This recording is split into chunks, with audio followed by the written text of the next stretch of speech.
بسم اللہ الرحمن الرحیم۔ روحانی طور پر دل کی تباہی و بربادی، دل کی بے چینی و بے سکونی کے چند اسباب ہیں۔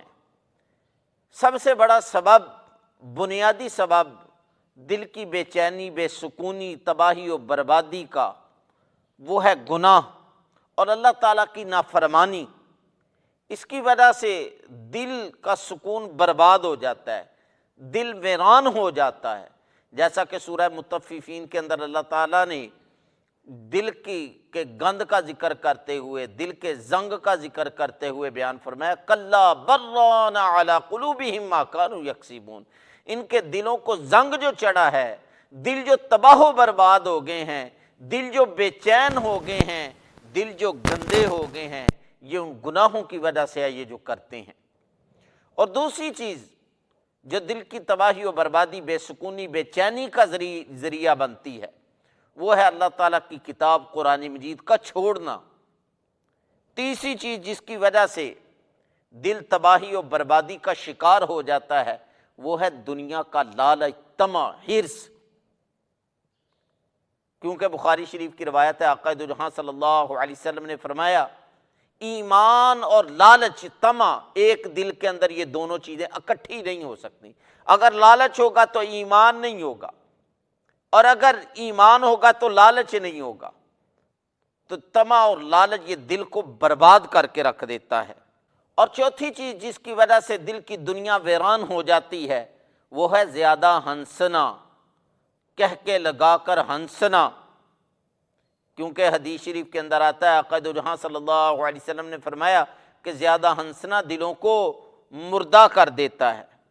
پانچویں چیز جس کی وجہ سے دل کی دنیا تباہ و بربادی کا شکار ہو جاتی ہے، دل کی دنیا ویران ہو کر رہ جاتی ہے، وہ ہے گانے سننا، گانوں کی محفل کے اندر جانا، موبائل کے اندر ویسے جو ہے جو اکیلے بیٹھ کے مجمع میں بیٹھ کر گانے جو ہے وہ سننا۔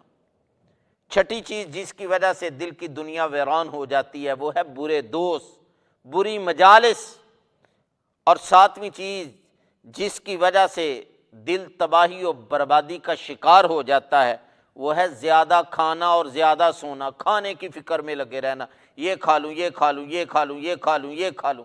ایک ہے محترم سامعین ضرورت کے تحت کھانا، اپنے آپ کو زندہ رکھنے کے لیے کھانا، ایک ہے خواہشات کے پیچھے بھاگتے رہنا، یہ زیادہ کھانا اور زیادہ سونا یہ بھی ایک سبب ہے دل کی تباہی و بربادی کا۔ آٹھویں چیز جس کی وجہ سے دل بے چینی، بے سکونی، اضطراری حالت کے اندر چلا جاتا ہے، دل کی دنیا ویراں ہو جاتی ہے، دنیاوی گفتگو بہت زیادہ کرنا، اللہ تعالیٰ کے ذکر کے مقابلے کے اندر دنیاوی گفتگو کثرت کے ساتھ کرنا۔ نامی چیز جس کی وجہ سے دل کی دنیا ویران ہو جاتی ہے، وہ ہے عہد شکنی، وعدہ خلافی، بار بار وعدے توڑنا۔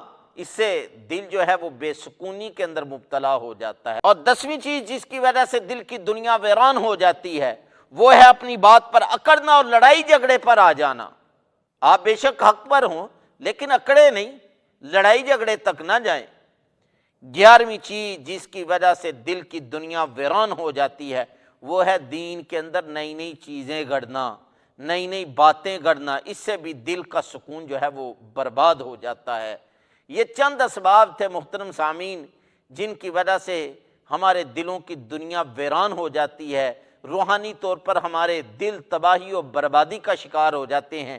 میں اور آپ اگر چاہتے ہیں کہ ہمارے دل جو ہیں وہ ویران نہ ہوں بلکہ آباد ہوں، ہمارے دلوں کے اندر بے سکونی نہ ہو بلکہ سکون ہو، اور ہمارے دلوں کے اندر بے قراری، بے چینی نہ ہو بلکہ چین اور سکون ہو، تو پھر محترم سامعین میں اور آپ کوشش کریں کہ ان 11 چیزوں کو چھوڑنے کی کوشش کریں، گناہ اور نافرمانی کو چھوڑیں، قرآن مجید کو نہ چھوڑیں بلکہ اس کو پکڑیں، دنیا کے لالچ کو چھوڑ دیں، زیادہ ہنسی سے بچیں، گانا سننے سے دور رہیں، برے دوست، بری مجالس سے جتنا ہو سکے دور رہیں، زیادہ کھانے اور زیادہ سونے کی زیادہ فکر نہ کریں، دنیاوی گفتگو کی کثرت سے بچنے کی کوشش کریں، عہد شکنی، وعدہ خلافی سے میں اور آپ بچیں، اور اسی طریقے سے دیگر جو گناہ ہیں ان سے میں اور آپ بچنے کی کوشش کریں۔ اللہ تعالی ہم سب کو دین اسلام کی صحیح سمجھ عطا فرمائے اور اس کے مطابق اپنے عقائد کو اور اپنے اعمال کو درست کرنے کی توفیق عطا فرمائے۔